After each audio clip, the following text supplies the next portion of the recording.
What is the worst thing you can think about with your football boots? Like that thing you hate all the way down to your stomach.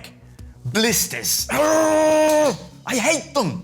But today I'm gonna give you 5 good pieces of advice on how to never ever again get those nasty little buggers that can bench even a grown-up sturdy Viking-like man. So if you hate them just like me, you better listen up. Now, blisters occur because of friction, moisture, and heat. So it is pretty important that you pick out a pair of boots that fit your foot well, and where your heel is securely locked in.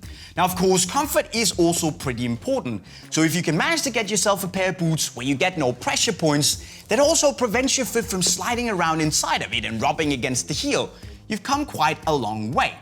Now myself, I rarely get any blisters, but when I do, it's because my boots are simply too big, so my foot doesn't get that secure lockdown that it really needs. And that, my friends, is a blister party, which you definitely do not want. Another cool trick is to use some tape. I've got this here shock-absorbing Marcure tape that is really brilliant for A, actually removing some of the friction and the rubbing between your heel and the boot, and then B, actually also because of the shock-absorbing capabilities to take away some of the pressure points on your heel or even under the foot, which is also something that can lead to a lot of nasty blisters. It's brilliant, so keep that in your bag. But if the damage is already done, you have a nasty little bugger, you want to give your blister as much fresh air and recovery time as you possibly can. But if you must go out and play football, you want some blister bandages that you should take out, then heat it up well in your hand before you put it on. And then basically it's gonna act as a second skin sitting over the blister to avoid any further friction. It's probably still gonna hurt a lot, but that's the way it is. An even better tip though is to get yourself a pair of grip socks. Now, grip socks are cool because they're actually created to be, as the name suggests, grippy on both the inside and on the outside of the sock, really preventing your foot from sliding around too much inside the boot, creating that friction that gives you blisters.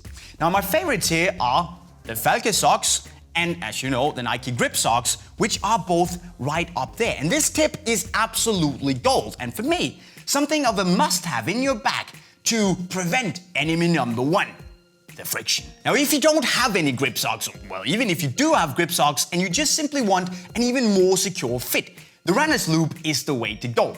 Now, I have already explained it before. You can watch the whole thing by clicking the eye on your screen right now, but I'm just gonna go over it real quick again.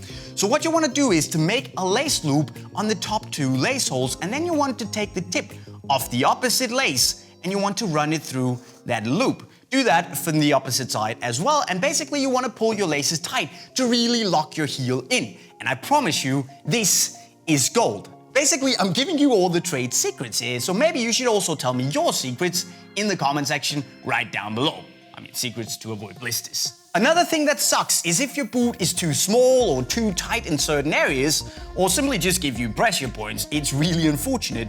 But if you're in that situation, maybe you should try the hot water trick.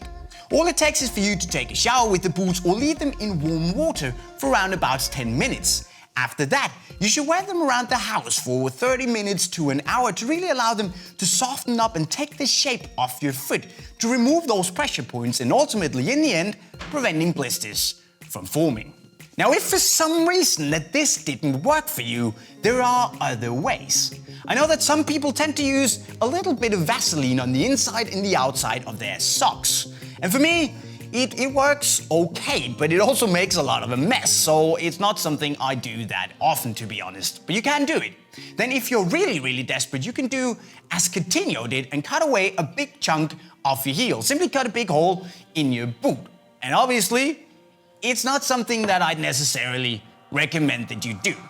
Unless you have a lot of money, of course. So there you go, my friends. 5 good pieces of advice on how to never ever get those pesky little blisters again.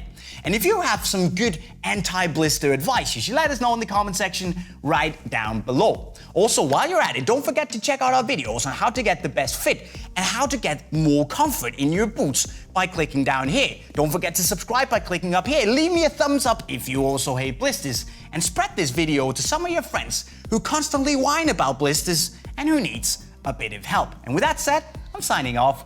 Cheerio.